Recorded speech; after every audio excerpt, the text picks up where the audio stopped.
BPL শুরু হতে আর কয়েক ঘন্টা বাকি, কিন্তু তার আগে চট্টগ্রাম ও নোয়াখালী ফ্র্যাঞ্চাইজি নিয়ে কঠিন সমস্যায় পড়েছে বিসিবি। চট্টগ্রাম রয়্যালসের মালিকানার দায়িত্ব নিতে হয়েছে বিসিবিকে, আর নানা বিশৃঙ্খল পরিস্থিতিতে নোয়াখালী এক্সপ্রেসের হেড কোচ খালিদ মাহমুদ সুজন এবং বোলিং কোচ তালহা জুবায়ের দায়িত্ব ছাড়ার ঘোষণা দিয়েও পরে অনুশীলনে ফিরেছেন। বিপিএল টি-20-র অপর নাম সমস্যা। দ্বাদশ আসরে এসেও এর সমস্যা কাটছে না। আর একদিন পর শুরু, কিন্তু বৃহস্পতিবার সকালে টুর্নামেন্ট থেকে নিজেদের প্রত্যাহার করে বিসিবিকে চিঠি দিয়েছে চট্টগ্রাম রয়্যালসের মালিক ট্রায়াঙ্গুল সার্ভিসের কর্ণধার কাইয়ুম রশিদ।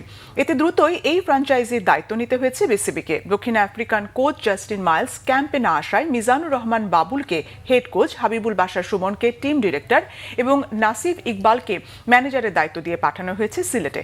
শুক্রবার উদ্বোধনী দিনেই দ্বিতীয় ম্যাচে মাঠে নামবে চট্টগ্রাম রয়্যালস। মূলত কোনো স্পন্সর না পাওয়ায় আর্থিক কারণে সরে দাঁড়িয়েছে চট্টগ্রাম ফ্র্যাঞ্চাইজি। তবে বিসিবির ব্যাংক গ্যারান্টি পরিশোধ করলেও টুর্নামেন্ট শুরুর আগে ক্রিকেটারদের 25% পারিশ্রমিক পরিশোধ করতে পারেনি চট্টগ্রাম। তাই বিদেশি ক্রিকেটাররা কেউই যোগ দেয়নি দলে।